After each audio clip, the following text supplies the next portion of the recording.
you want to put yourselves in the shoes of the people you're sending to. I worked with a great copywriter years ago. She's retired now, but she used to tell me that before she started writing, she would sit at her desk and close her eyes and just sort of visualize the people who would be reading this and where would they be and what would they be doing. Because when you're writing, she worked with me when Hasbro was one of my first big clients. We did the email for them for 2 years. So, that was a very different audience than, say, PayPal, where we did B2B stuff. You always want to make sure that you put the most important stuff first. Emails that kind of go on and, no, what do you want from this person? You want to have a couple different calls to action because you want to make sure that no matter where they are in the email, that they don't have to scroll to see a call to action.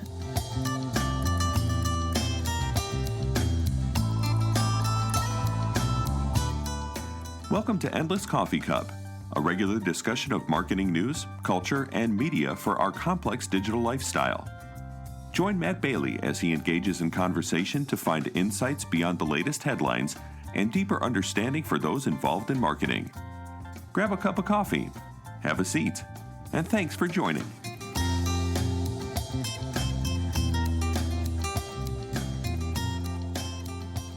Well, hello, listener, and thank you for making time to be a part of the next Endless Coffee Cup episode. And I have got a great guest with us today, Jean Jennings. Jean is, when you talk about email, you have to have Jean in the conversation. Jean is the founder of Email Optimization Shop. She's the chair of the Email Innovation Summit. She's the adjunct professor at Georgetown for graduate programs teaching email. Jean, welcome to the show. How are you doing today? Hey, I'm really great. How are you today, Matt? Doing well. We've both got this snowstorm we're dealing with, so on both ends. It's great when you work from home and you don't have to go anywhere. It's just all kind of pretty. It is. You can actually enjoy it and not have to worry much about shoveling and getting snow out of the way. Exactly. Hey, I wear one more hat. Can I plug it? Yes, absolutely. I know I have a lot of hats, so it's hard to get them all in. I'm also general manager of Only Influencers, which is actually a community of email marketing professionals. It's been around about 10 years. I took over as GM when Bill McCloskey, who founded it, retired. And it's tied to the Email Innovation Summit. They actually are related. But just a plug, if you're in email marketing, check out OI. It's a great group. We have a lot of fun talking about email.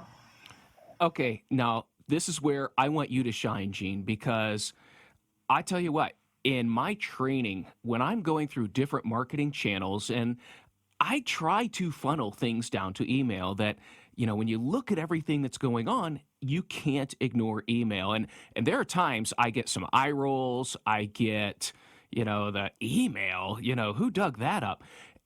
Jean, why is email, number one, so still very exciting, and why should it never be neglected? Wow. Email's funny, right? So email has been the number one channel in terms of ROI, like forever. Like it beats all the other digital channels as far as return on investment. It beats all of the offline channels. It's king. But I think the problem with email is it's been around longer than a lot of the other digital channels, quite honestly. So it's not sexy. Email is like that grandmother that's got, the huge bank account. And social media and all of the other sort of newer channels that don't have the ROI, it's like the hot, sexy granddaughter. And, the grandmother kind of pays for her hot, sexy lifestyle, but nobody really thinks of. So I think that's kind of one reason. I mean, I've been focused on email for 20 years now. And even 10 years ago, I remember I had relatives say to me, well, like, what are you going to do? Because email's about to die. You've got like 6 months left. How are you? What are you going to do with your career? And I said, I don't think it's going to die. And knock on wood, it hasn't died. There's actually been a huge resurgence lately. If you've seen all the stuff that's going on around email newsletters, right? Quartz sold for a lot of money. A couple of years ago, it was the Skim. So email is really kind of still a very hot channel, still a channel to get in if you're looking to drive revenue. And you've got that one-to-one relationship with your subscribers that you can't get in social media. Absolutely. And that's one of the biggest differentiators that I love to propose is this is something I own. it's actually my audience. And when I'm using or targeting an audience on social, it's someone else's audience, and I'm just renting their attention. And I love the metaphor. It's the grandma with the big bank account. That is so good. That is so perfect because you can't neglect that. You got to give attention, especially if you want something. Yeah. No, exactly. And that's a big thing. I often talk to people, showing my age here, talk to people about MySpace. I don't know if you remember MySpace. Oh, yeah. But I had a very good friend who was in a band, Boogie Hog, and they had a huge following on MySpace. And when everyone left MySpace en masse, they couldn't get in touch with those people again. So they lost this channel to get people to their shows. So that's the good thing you have with email. Exactly what you said. You own that audience. You have the relationship with them. And so you don't have to worry about losing them. And we're seeing that now. I mean, I don't know about you. I know a lot of people personally who have left Facebook and Twitter and some of the other social channels. So the good thing about email is it's really that one-to-one relationship. As long as you as a brand don't do something that's offensive to people, they'll probably be happy to stay on your email list. Absolutely. In fact, yes, just last week I was working on Google Trends and I was looking to see what were the trends for people searching for how to delete Facebook or how to delete the Facebook account. And it's growing. I mean, it's really been kind of holding steady, but I'd say over the past 3 months, it has increased substantially. Again, we're seeing major shifts in social media, and that's going to change how you relate with people. There's a big backlash going on right now about social, and the problem is that even if your brand has nothing to do with it, it's going to impact you. Right. The two things I see is, one, a lot of people are getting tired of the divisiveness they see on social media, and so they get off social because they don't need that negativity in their life. There's another group of people, and I think this group is actually going to be growing, that's becoming more and more concerned about the data that is collected on social media. The idea that Facebook is free, but they're collecting data, and basically you're the product they're selling to their advertisers. And that's the other group, and I think that group is growing and is going to continue to grow. And again, those people get concerned about this. They get off social media. Neither of these has anything to do with your brand in particular. Mm-hmm. But if they're gone, they're gone. And if you don't have an email relationship with them, it's going to be very hard to continue to communicate with them. Absolutely. Yeah, we had John Marshall in a couple of weeks ago. I love him. He is awesome. I have his book. He is. Oh, The Free is Bad? Yes. I downloaded it as soon as it came out. He is so smart. I've known him for years. He's awesome. Yeah, I mean, there's a chapter dedicated to email and the history of email. Wasn't that fascinating? The history of email and how it came about. And now, if you want that privacy, you pay for that email account so that it's yours and it's not ad supported. I love the whole premise of the book. It speaks exactly to what you were saying, that growing surge of people that are becoming much more aware of privacy, advertising, and the impact, and also how it can impact your brand. Yeah. And, in the email world, I think the biggest thing we've seen in the States on that is GDPR, which is the California law that came into play a few years ago, which basically gives consumers transparency into what data you're collecting on them, how you're using it. So a lot of people in the email industry were very concerned about that. The sky is falling. That didn't end up to be. Right. The thing of it is, when you look at that law, yeah, it reins us in a little bit. But you know what? When you look at it from a consumer perspective, because all of us who are brands and marketing, we're also consumers, you go, you know what? This kind of makes sense. Like, I want these questions from my mom or my kids. Mm-hmm. As much as there was a very Chicken Little thing about GDPR, CCPA is the one in California. I apologize, I misspoke. GDPR is Europe, but they're very similar. So CCPA. Yes. Sorry about that. But, we've been able to put things in place and work with it, and it really hasn't killed our ability to do marketing. And if anything, I think that as a brand, when you comply with CCPA or GDPR, you're showing your consumers that you actually do respect them. Right. And so I think doing that actually helps our brands. It helps our email relationships with people. Conversely, I think anyone who's aware of GDPR or CCPA and the expectations now of when they receive email, when you receive an email that tells you to reply to unsubscribe, that's the outlier now. And it really, I think it makes you look like you don't know what you're doing, or you're, maybe even malicious about it, because it's so easy to have an unsubscribe. And when you don't put that there, you're starting to stand out. Yeah, that's a time warp thing, right? That was Yeah. particularly acceptable in 1995. Let's do time warp again. But yeah, no company that's serious about email marketing has that as an unsubscribe mechanism. That's a non-starter. It's interesting because for the most part, brands are pretty good about things. I got an email from a friend of mine from high school, which is awesome. But it's really funny because the subject line was brand, I won't say their brand, needs your help. And I was like, what? And it's been this ongoing trauma for about 2 or 3 weeks now. He felt like he was being overmailed by a brand that he liked, a brand that you would know if I told you the name. And he unsubscribed, and they offered him an opt-down in the unsubscribe, but the lowest frequency was once a day. And he's like, if they'd offered me like once a week or once, twice a week. But so he unsubscribed, and he kept getting emails. And I said, well, technically under CAN-SPAM, they have 10 days to remove you. And I said, there's no excuse for that either anymore. You should remove people immediately. But I just got a note from the other day. He said, it's been 2 weeks and I'm still getting emails from them. Wow. So I think that's probably a mistake and a glitch in the system, but that's the kind of stuff that get people angry. He's angry now, and he used to love this brand. And, so there's a lot of stuff going on. And like I said, it's funny because I'll probably reach out to the community and ask if anyone in the OI community knows someone at this brand, and just send them a note saying, hey, I have a friend who's having a real problem and is starting to really hate you guys. And do you want to look into it and just see if maybe it's a glitch on your side? Because he's probably not the only one. Right.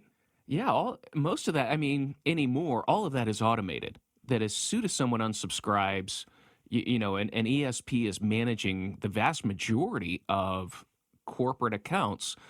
So yeah, an absolute glitch, or I don't know. I will say that the combination of the Christmas season and the pandemic, I was amazed at the daily. I was keeping track because I was amazed at how many people are emailing me daily, if not every other day, with deals, with things, and it's like I've seen you before. I know what your message is. I don't need more. But it was just constant.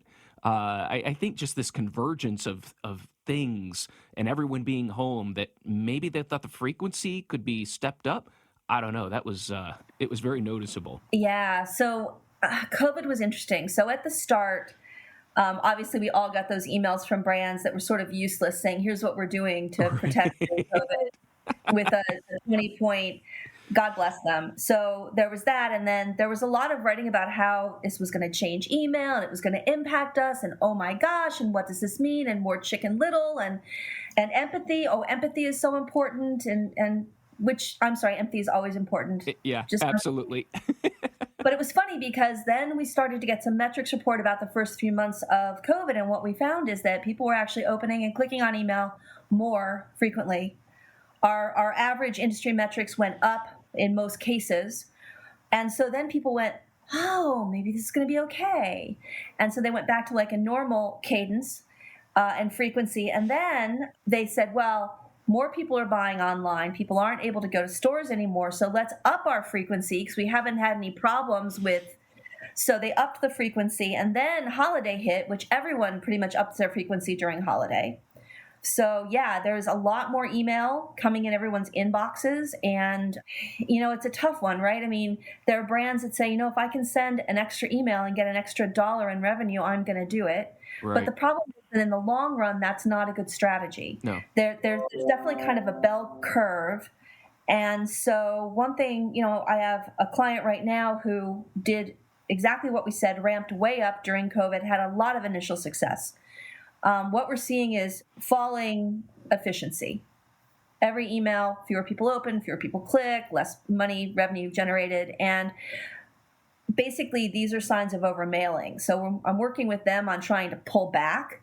But I think a lot of companies are in that situation right now. They were so happy that COVID didn't kill email marketing, and then they went all in and they initially saw success. But what's happening is you're eroding your list, and that's not a good thing for the long term, because it's much more efficient from a cost perspective to keep an existing email subscriber than it is to find a new one. Right, absolutely.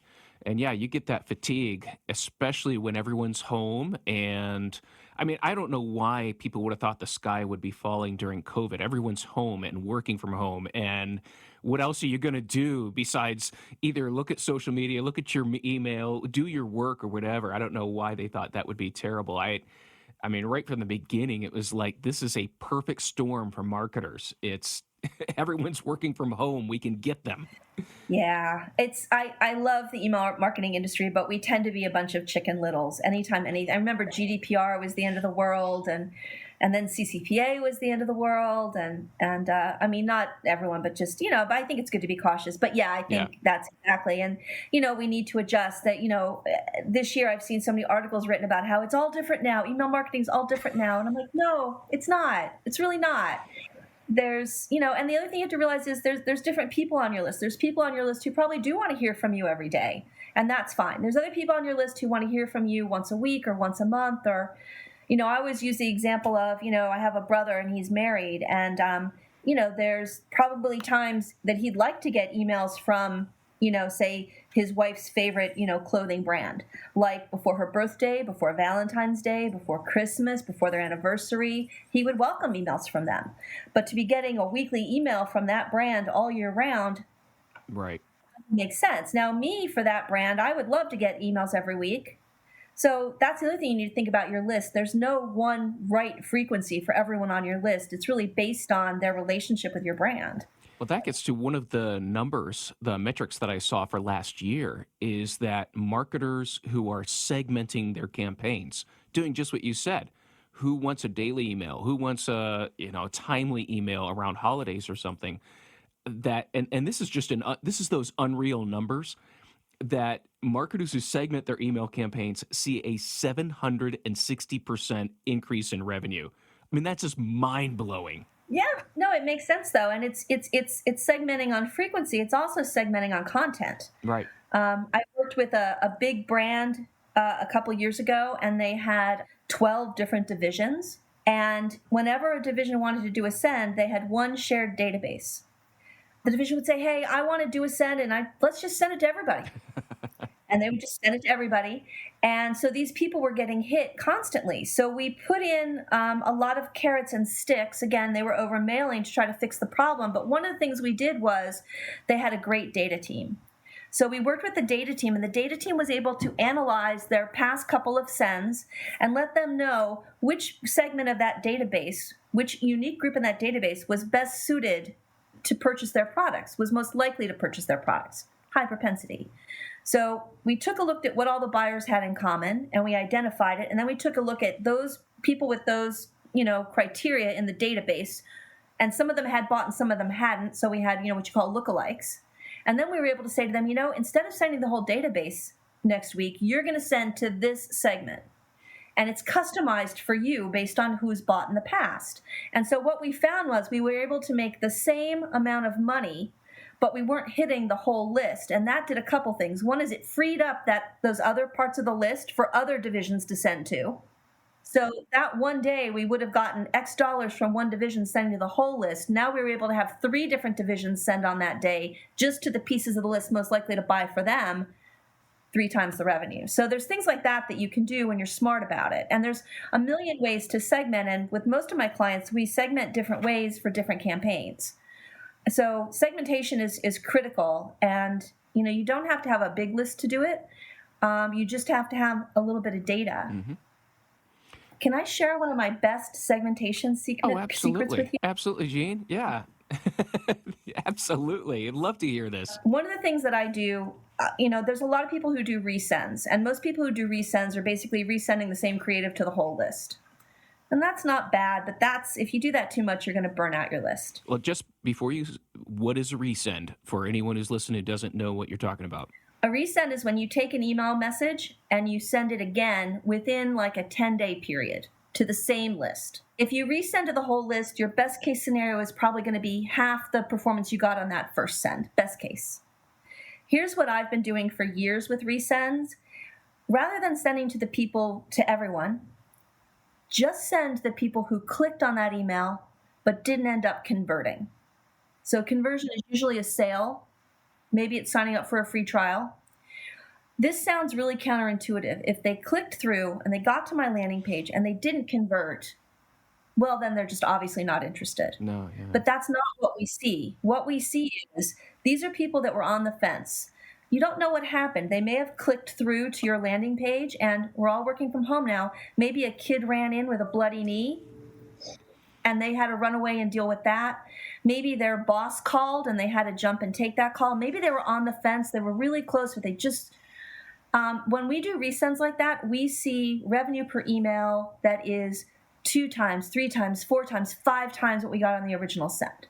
We see amazing open rates and amazing click-through rates. Wow. It's a very small group, but the thing is that by doing the resend just to them, you're not burning the rest of your list.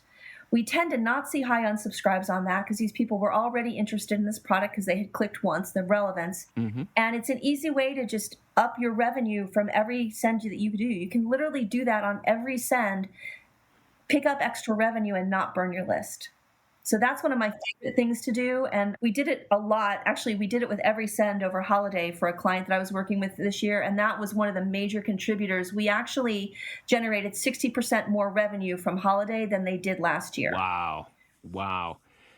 Kind of nice. That is amazing. And that, I think, is probably one of the most overlooked aspects of email because, a lot of brands that I look at their analytics, I evaluate their campaigns, and they're focused on offers. They're focused on, again, the sexy social media. They're focused on those things, but yet the email list, how they position themselves to the email list just tends to get overlooked. And it gets into that, we'll just send out the promotional emails or the holiday emails and not really considering, as you say, this is a one-to-one relationship. And I love the term engagement because, like 20 years ago, the word engagement meant commitment. And now it just means someone liked your post. But yet email engagement is so different because I can track a behavior. And, I think especially in holiday planning, not enough brands are focusing on who's our audience, what behavior have they exhibited, and how can we learn from that? And that is a fantastic. I love how you're using that. That's fantastic. I'm going to take that, use it, recommend it. That is just, thank you.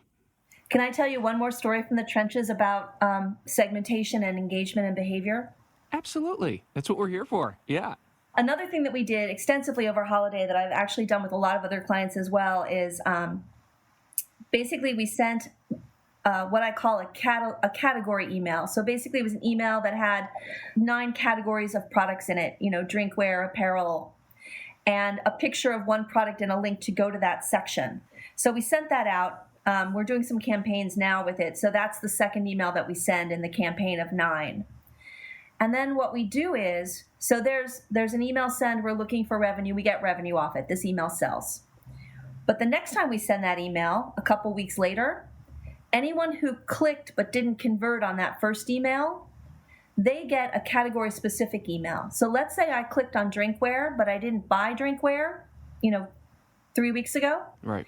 Instead of getting that same category email with all the categories in it, this time I get an email that is 6 drinkware items. Nice. Yep. And again, you told us that you were interested in drinkware. We know that because we can see what you clicked on. It's behavioral. Mm-hmm. And then we use that to send you an email later on that's all drinkware because that's obviously what you're interested in. And again, we have really good returns on those. Mm-hmm. Anyone who didn't click gets the category email again, and that gives us a second chance to pick up on that behavioral. But again, the use of segmentation, targeting, increasing relevance, it's just huge, and it's so overlooked, and it's not that hard to do. No, not at all. I mean, these are simple things, and it honestly just requires someone to sit down and think about it. And also think about their own behavior when they receive promotional emails and what do I do and why do I do it? And if we apply some of that, I think marketers would be able to come up with some amazing campaigns instead of just relying on the same old, pray and spray that, to use some of the email terms. Spray and pray, man. I love that. That was a term I first heard in the UK. In the States, we always said batch and blast. Right. But I actually prefer spray and pray. It's a little more fun. And I think it's much more honest about that level of marketing. But yeah, just that analysis of behavior is so critical and so important. And to your point, I think all marketing media is so overreactive of everything that happens. And so that's one of the reasons I do the podcast is let's sit and talk through these issues. Let's look and see what's really going on. And, from the trenches, what are people experiencing? Because you can't just run off headlines and react to those and expect to have a successful business. I think one of the big problems with email is there's sort of two things that sort of a double-edged sword. It makes it good but it's also bad. And the first is that email is inexpensive. Mm-hmm. And it's not, compared to direct mail, you don't have printing costs, you don't have, paper costs, you don't have postage. So it's inexpensive. The other thing is that everyone sends email. So people don't think it's that hard. How can it be hard? I send emails all day. But they're different kinds of emails, right? Just because you can write a letter to your mom doesn't mean you can write a great direct mail piece for your brand. They're completely different, even though they're both, postage, paper, ink. But those two things really work against email. I think the biggest problem I see when I go into companies is they don't have the production schedule they need to do really great email. I mean, they're like, well, a week ahead of time, we figure out what we're going to mail and we have somebody write it and we throw it in design and then we send. But a week ahead of time or less doesn't give you time to think through things like, what kind of a personalization strategy can we put in place? Not just Dear Jean, but I have a client now where we're testing actually putting the recipient's brand on like a mug, because they sell mugs and things. You can't think through, wow, let's do an A/B split test on that landing page and see if we can move things around and make it perform better. Right. You don't have time to think through things like I talked about with that category email. Let's do a send and let's set it up so that it gives us some really good behavioral data that we can use to target later. And so that's, I think, the biggest thing. The production schedules that I work with clients are anywhere from 4 to 8 weeks, depending on what the campaign is. The other thing that a lot of companies don't do with email is they don't leverage their successes from the past.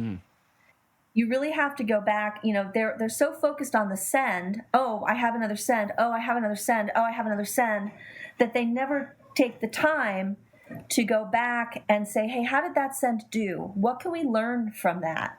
Why did that work well? Why didn't that work well?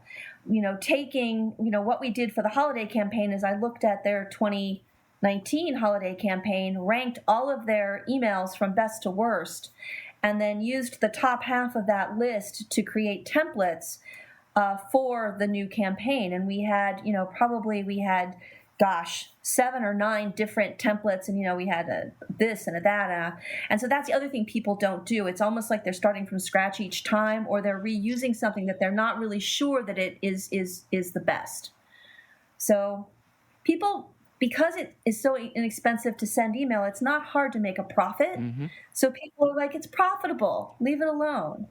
But the problem is, if you get in there and give it a little attention, you can actually increase. It's not unusual when I work with clients to see a double the revenue with small tweaks in an email, triple the revenue. Right.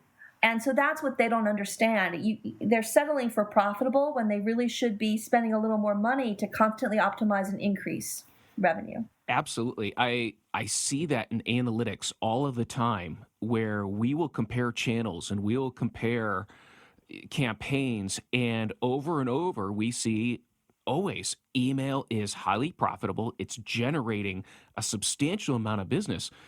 And my response to that is, just imagine what would happen if you actually cared about it. Just imagine what would happen if you put some time and effort into this. It could be amazing. Give it a little love. Yeah. Watch it grow. Well, and one number that's thrown around a lot, and you can go down a rabbit hole trying to chase this, but I think it was the return on investment or return on spend was for every dollar, it's $42 in revenue. And I think it's a fairly accurate. I mean, I've seen that, but it's one of those things that you can fall down and make that. And if Yeah. and to your You point, could fall down and make 20. yeah, exactly. Yes. Yeah, but to your point, I mean, what you're talking about, I mean, I'm just going to boil it down here. It's planning. It's Yeah. coming up, like you said, a production schedule of when we're going to send, why we're sending, what we're doing, and learning from what we've done, and not just being content with just filling out a template and pushing it out. Yeah, just kind of taking it all to the next level. There's so much money to be made. I had a client a couple years ago, did an audit of their whole program, and their cart abandonment process was manual.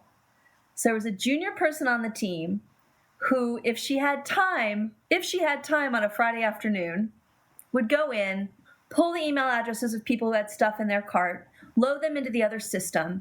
There was no personalization like, this is what's in your cart. It was just like, there's something in your cart. Oh, wow. And send it.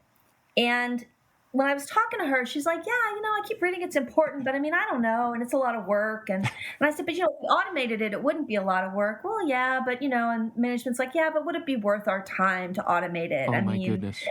Wow. So we did the math on it. They were generating $16 in revenue on average for every email they sent. Wow. So imagine, you just, and granted, it's cart abandonment, so it's not a huge number of emails, and there's no personalization. So imagine if we could actually show them a picture of what they left in their cart. You're probably going to raise that $16 number. Imagine if we made it a series of 3. Mm-hmm. You're going to raise that number. Imagine if instead of sending it anywhere from a week to a few hours after you left your cart, we sent it 3 hours after you left your cart. So that was kind of a no-brainer. And they were all like, $16? And I'm like, yeah, 16. Like, if you'd known that, you would have been telling her to do that manually every single day. Right. But so that was one of the first things that we automated. So there's a lot of really kind of quick wins in email if you really take the opportunity to look at your program and analyze what's happening. I mean, that is such an example of, you can fall down and make money on email because if you just do what everybody else does. I mean, that's one thing. And then do it well. And that will, dramatically increase what you're doing. That is amazing. Yeah, it's really fun. Hey, we're going to take a quick break here. And if you need to, refill your coffee cup. I already did that. And we'll see you on the other side. If you are a regular listener of Endless Coffee Cup, well, I love coffee. If you are listening for the first time, then the name of the podcast should be a big clue. I love conversation, and I think that we have a lot to learn from each other if we only take the time to sit and talk over a cup of coffee. Maybe we'll come to a resolution, maybe not, but at least we've learned from each other. It's in this spirit that I'm happy to announce a regular sponsor of the Endless Coffee Cup, a coffee sponsor. In Care of Coffee is a coffee company that is unique in the market. They are directly tied to the communities that produce coffee and ensure that the proceeds go to the coffee farmers, the local producers, and their communities. There are no middlemen or markups. The proceeds from the sales go directly to the communities that work so hard to bring us the enjoyment of a great cup of coffee. Go to incareofcoffee.com, follow the link in the notes, and use the code ENDLESS to get 10% off your order. Again, that's the discount code ENDLESS to get 10% off your order. I'm enjoying the whole bean Huehuetenango coffee today. Please support our sponsor and know that your support goes directly to the farmers, producers, and communities that help power us here at the Endless Coffee Cup Podcast. Hey, welcome back to the Endless Coffee Cup. We have Gene Jennings with us talking email. And hopefully, this has been motivating you, dear listener, to get into your email and start looking to see where you can improve your campaigns. Gene, I got to ask you, what are the top three things that you see where people can improve their campaigns? You went into, I think, the first one, which is production schedule, planning. That's got to be the first thing. But what are some other things where maybe you see businesses just aren't taking advantage of either some marketing trends or some basic tools that are available to them? Yeah, so I think a big thing that we're focused on right now is imagery in email. And there's a couple different angles to that. One is this had already started before COVID pandemic, but I think it's actually even more important now is people are not so enamored anymore of stock imagery. Right. I mean, think about it. Remember the days when we were in offices with business suits, perfect makeup and hair? You probably didn't wear makeup, but I did. And pantyhose. I didn't wear those either. Nope. Yeah. But yeah. But that's really gone now. Yeah. So you can use imagery of people who look like real people like we look now. So it doesn't matter whether it's business or consumer, but things have gotten a lot more casual as far as imagery goes. So that's the first one. The second thing is interactivity. And that could be in the form of an animated GIF. It could be in the form of a video, which there's a screenshot in email, but then it plays on a landing page. You can actually do animated GIFs that look like videos, which are kind of cool because they can actually play in the email because they've got a smaller file size. Yeah. I worked with a really interesting company a few years ago. They had this trainer for soccer players, football if you're over in the UK. My nephews are big soccer players, so it was really interesting to me. I don't know if you were, it was this machine and it would shoot the soccer ball at you and you could set it up to shoot it at you at different angles. Oh. And so it gave you a lot of practice, almost like, remember those tennis ball machines back in the old days? So it was just like that, but for soccer. Yeah. Oh, yeah. And I worked with this fabulous, fabulous designer, and we were able to take one of their videos and cut it down to just a few frames so that it was an animated GIF, but it had the look and the feel of movement. And that was really key to selling this machine. To see a static picture of this machine doesn't really give you the impact. To see a player there getting balls teed up for them and kicking them gave you a perfect feel for what this was. It so much more powerful than a static image. So looking at ways to use that kind of movement, that interactivity in your emails, whether it's an animated GIF or a video. Videos would tend to play on a landing page, but still get huge clicks. Anything you can do, but make sure that it actually supports what you're trying to say in the video and your brand promise. Throwing in a bunch of stock imagery, like if you're running a business conference, throwing in a bunch of stock imagery of people sitting in a room or sitting in front of a computer, that's not going to do it. No. The other thing that works very well is if you're promoting something that has a person attached to it, a picture of that person. So if it's a webinar or a podcast or an engagement, people like to see people. Yeah. And again, trying to get how shall we say, newer headshots that are perhaps more casual in nature, that look more like we all look today. So that would be the first thing I would say is imagery. Well, my daughter is a photographer, and at the beginning of COVID, she saw her business dip dramatically. But it's interesting that where she's getting business right now is businesses who are, they're replacing all their stock photography. They're getting employee pictures redone, doing just what you say. And it's a much closer feeling you get when looking at those images on the website and in their marketing, because they've removed all the fake office imagery and you've got real people and you know who they are now. And it's really, a nice trend anyway, but I think COVID has helped to accelerate that. Definitely. So I would say, definitely images. The other thing to think about images, I have a client I'm working with now. You want to be careful on email. You don't want to rely too heavily on images. And here's the reason. Most desktop email clients still block images by default. Yep. So when I see emails that come in that have a big hero image, kind of like you would see on a website where the whole top of it is an image, and let's say I even see this, which amazes me, you've got your headline as part of the image. Mm, It looks gorgeous right. unless it doesn't show. Because if it doesn't show, what you have is a big white space, and then maybe you've got an alt tag, which says in plain text, very small, this is an image of our headline, and so that's one thing. You always want to make sure that you've got rich text up there in the preview part of the email. And you want to make sure that if images aren't enabled, the person can still get the gist of the email. So anything you want someone to read, don't make it part of an image. All right, that is absolute. Yeah, I think that is day one on email is don't put your important stuff in images. What are some other things people should avoid? Is there something that I would say, and I love doing this, things that get passed around as conventional wisdom that absolutely no, don't ever do this?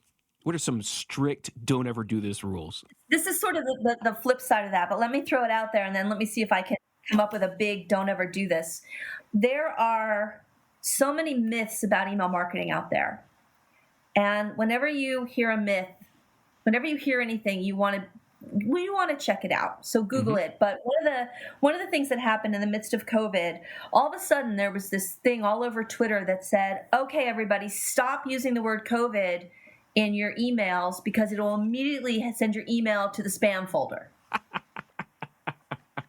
So I'm reading this, and I know that back in early aughts, 2003, 2004, we were heavily reliant on content-based filters that looked at words in emails to filter it. That was a big thing back then. Now, in 2021, most of the spam filtering actually depends on other things, not so much content. You can still get filtered for content once in a while, but it's not like it was back in 2003. Right. So I'm looking at this and I'm saying, this just doesn't make any sense to me. I think this is a myth. I don't think this is true. So this is one of the great things about the OI community. We have an email list where we have discussions. Everybody's on it. We have about 400 members. So I literally went on the OI list and I said, hey, here's something I just read on Twitter. It's all over Twitter. Deliverability folks, is this true or is this a new myth? Like that myth that you can't use free in the subject line, which is also not true. Right. So it was wonderful. Immediately I'm getting feedback from deliverability folks. Nope, this isn't a thing. This is a myth. I'm getting email from brands on the list. We've been using COVID in our emails consistently for the past 3 weeks. I just checked our sends from this week and last week. No deliverability issues, we're not seeing anything. So we were able to very quickly dispel that myth. And then basically I went back to Twitter and said, hey, this is actually a myth, guys. Calm down. But I think that's one thing about email. There's all these myths out there, and so you really have to be careful about what you believe.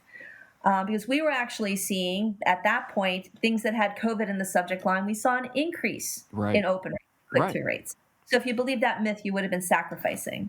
So that's one of the problems with email. There's a lot of myths out there. So there's a lot of people who don't know or they think they know. We're really lucky on only influencers because, so for instance, there was just a Send in Blue article published, which was email marketing predictions from 15 email experts.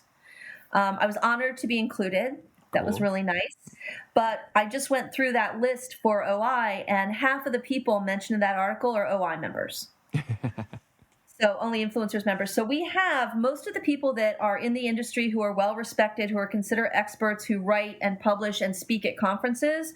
The vast majority of those people are members of OI.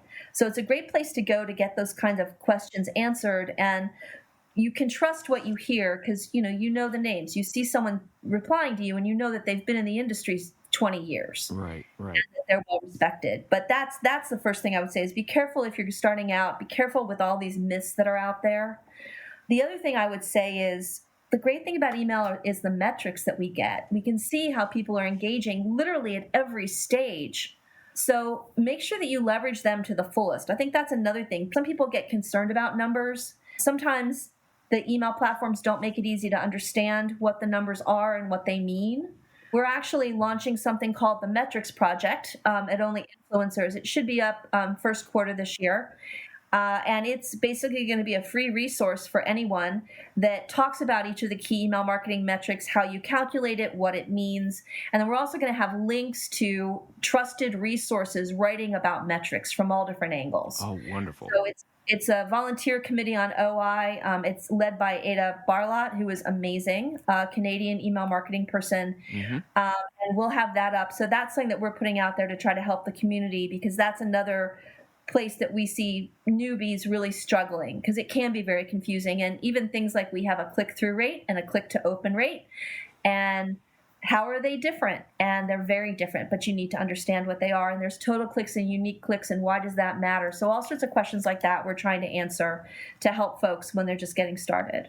Great. I am looking forward to that resource. I will definitely link to it and use it in my training.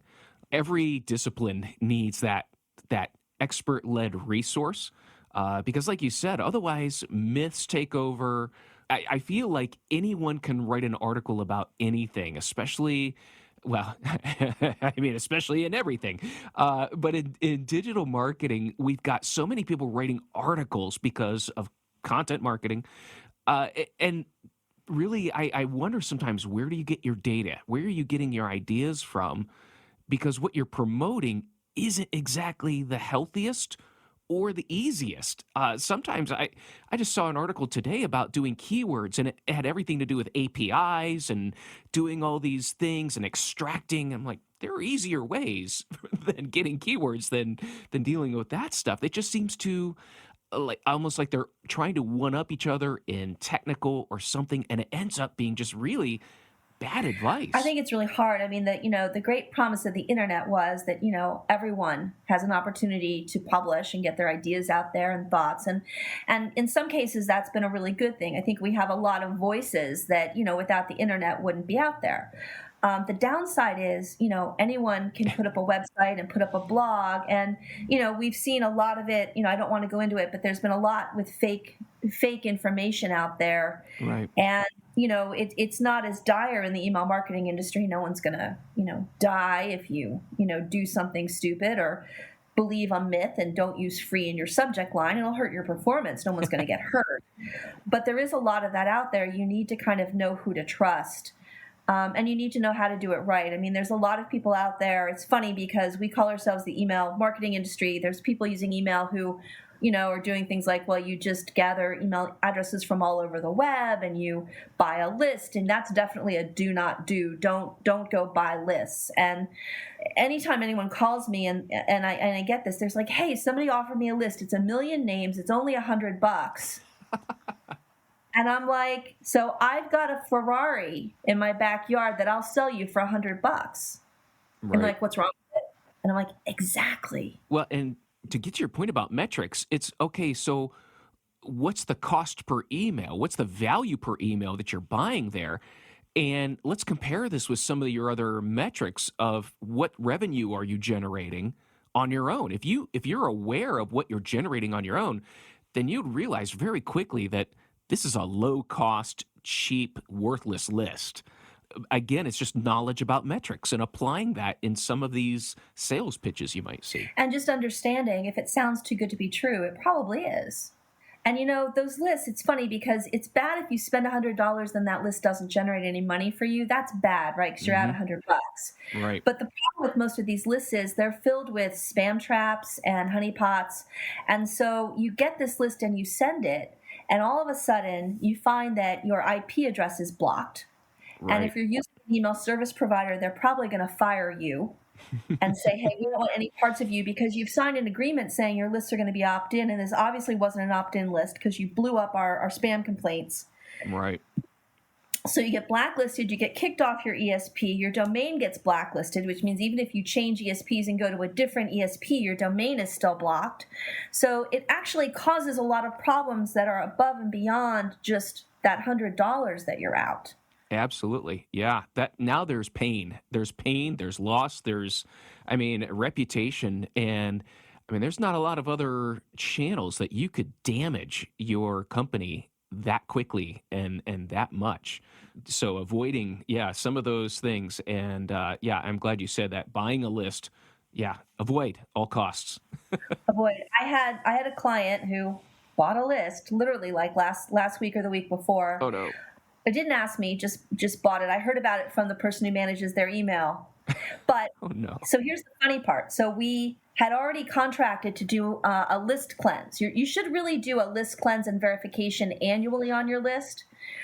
So we had just contracted to do that. And the email person said, yeah, so basically we bought this list like 2 days before I was doing it. So I just threw the new names in to the list cleanse and verification. And I'm like, thank you, smart. We found a good percentage of that list was spam traps and things that we shouldn't send to. Right. So we actually dodged a bullet there. Mm-hmm. But I said to him, we need to write this up as a report to show the person who signed off on buying this list that A, it's good we put it through cleanse and verification first, because it would have damaged us. And B, we need to track the performance on this and see how it's going to do. I don't know what it cost, but it probably wasn't really worth it. Right. Right. So there's a lot of, people who really are in this industry and kind of know we don't buy lists. We rent lists. When you rent a list, that's different because a list rental, the owner sends on your behalf. Yes. So any spam complaints, any issues like that, go back and hit them, not you. So list rentals, very good. List purchases, steer clear. Well, and I look at a list rental as it's a promotional email, and it's a third-party recommendation. So you might get a few spam complaints on that, but it's related. It's someone saying, I trust this business, or there's, an economic incentive, whatever, but it's a recommendation. So there is knowledge of the party. There's a familiarity, and you have that in. So it's still, I think it's a good way, especially for companies starting out. It's a good marketing tactic. It's a good way to start building your list. But overall, I mean, anything, again, what you earn through your site, through your marketing, you can't compare to it. There's nothing else like it in the world, and there's no other marketing that one-to-one other than what you earn. Yeah, no, exactly. And, if you're looking to build a list, typically your website is going to be ground zero for that. Because anyone who comes to your website and spends any amount of time is probably a good candidate to be on your email list. So you want to have an email opt-in above the fold on every page of your site. There's been a trend lately. Website designers are putting it in the footer, which cracks me up. I just had a client and I'm like, we got it. And they're like, the website designer said that's where it belongs. And I said, so we're testing it. We're going to put it above the fold, and I can guarantee you, because I've done these tests before, it's going to generate 30% or more increase in names to the email list because it's going to be seen. You want to have benefit-oriented copy in there. Tell people what's in it for them if they sign up for email from you.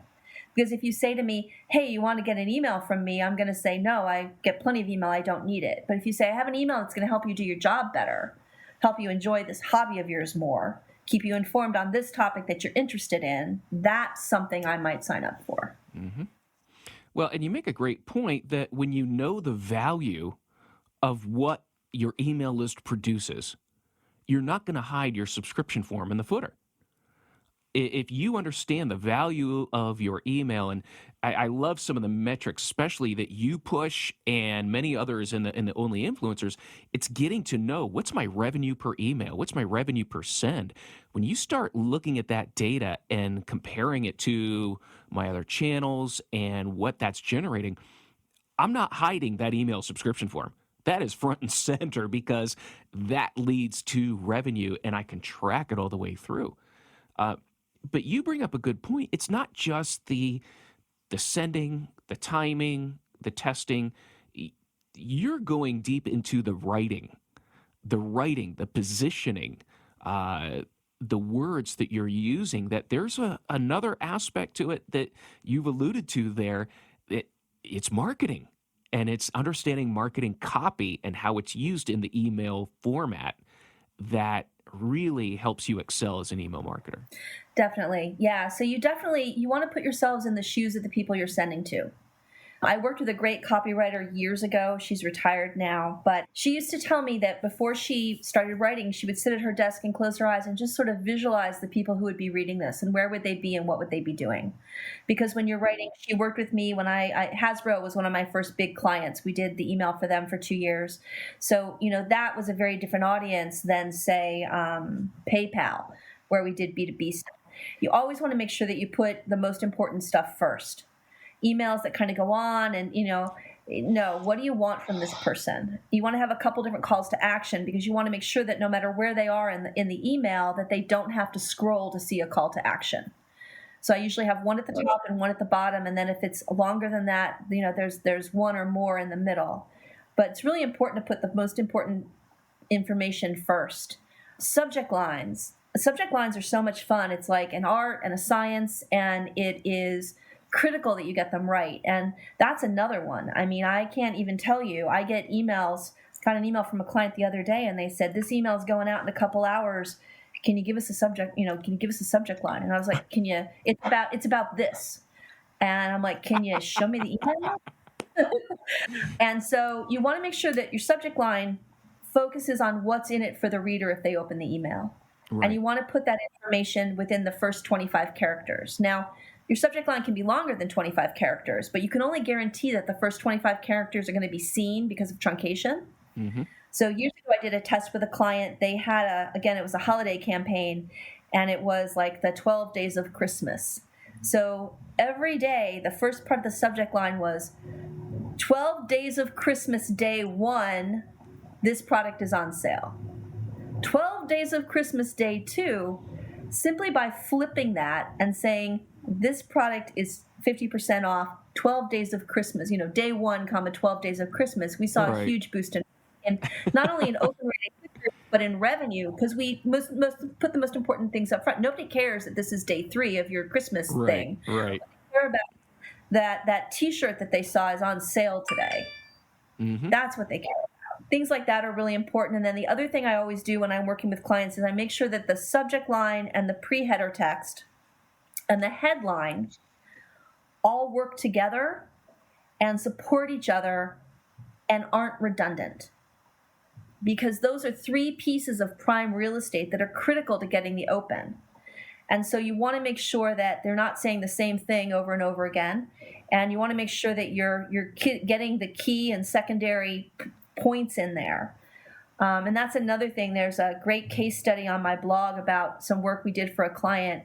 And again, just, by changing the pre-header boosted performance. So.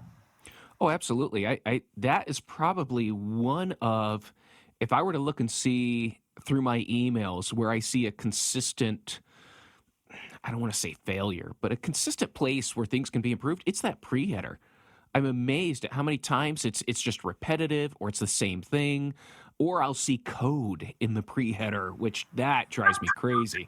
That's not a best practice. Don't put code in your pre-header. Oh, no. And I'm amazed. I'm like, didn't you test this? Didn't you look to see what was going to happen? It really sets you apart, and not in a good way. Exactly. So yeah, for people that don't know, pre-header text, the other term for it is snippet, which I kind of like, but everyone's kind of settled on pre-header. So if you're using Gmail, pre-header appears next to the subject line in gray type. So the subject line's in black, the pre-header's in gray. If you're using Outlook or some of the other desktop clients, or even on your iPhone, it appears below the subject line. And so it's there, and it has kind of the same rules as your subject line. 12 characters can be assured. But yeah, so, oftentimes I'll make the primary. So for instance, if we're doing like a sale, it'll be like site-wide 25% off. And then the pre-header will be ends February 10th. So you get what the offer is, you add some urgency with the pre-header. So the idea of making them work together. Right. Yeah, if you don't use the pre-header, I think sometimes things get repeated, or it's just a good place to add in. It's almost like a secondary headline or a subheading or something like that you can put in there. Great advice there, because that pre-header is probably one of the biggest things I see overlooked in a lot of campaigns. Years and years ago, and I'm talking years and years ago, I did an A/B split test, and we created a Johnson box, which is an old-fashioned direct mail term, basically a headline on top of this letter. And the test version, that was the only difference, was that it had this copy. It was like 22 words or 220 characters, but we got like a 200% lift in performance. Like it drove like 3 times the revenue. And when we looked back to try to analyze why we did it, because we knew it was the headline, but what I realized is that headline showed up in the preview pane. Not in the preview pane, in the pre-header text in Gmail and in Outlook and desktop clients. And so that was kind of my first light bulb going off about pre-header. Wow. Because I never thought much about it. And then, of course, I became completely obsessed with it. But yeah, what happens is if you don't, so with email clients now, typically there's a field where you can designate the pre-header, just like there is for subject line. If there's not a field, what will happen is the email client will pull in the first piece of text that appears in your email. So that's why sometimes you see a URL, which is it's pulling in the logo URL. So definitely figure out whether there's a field that you can do it, or the other thing you can do is you can just put it in the top left, like above the logo in small type, which is another thing we do. But make sure you're paying attention to that pre-header, because that can really make or break a campaign. That is great. Great advice. Jean, I got to say, this hour has gone so quickly. And man, it is just, you have just like punched an amazing amount of information into a small time here. I've just got a lot of notes that I've taken down, and fantastic, Jean. Thank you so much. And we didn't even get into ESPs. We didn't get into email clients. That might have to be something else we do in the near future, because I would love to help you bring this message to other marketers about just how important email is and how easy it is to leverage and get some massive gains out of your list.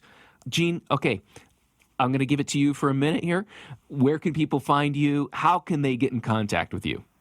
Well, first of all, thank you so much for inviting me. This has been just really fun talking to you about email. It's always good talking to you, but this is just really fun.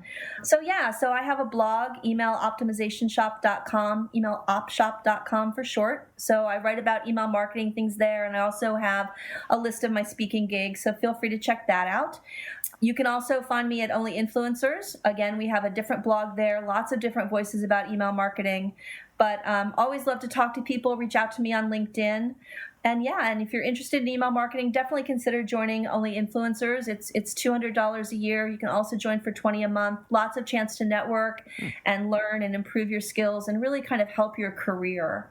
Check out my blog. Reach out to me on LinkedIn. I always love to talk to people about email. Great. I will put all of those links in the show notes so that people have it right there in front of them.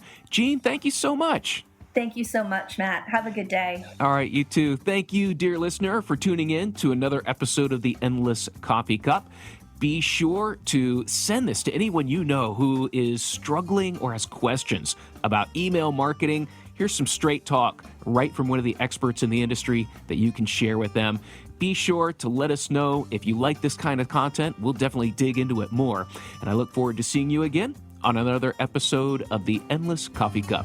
Thanks again.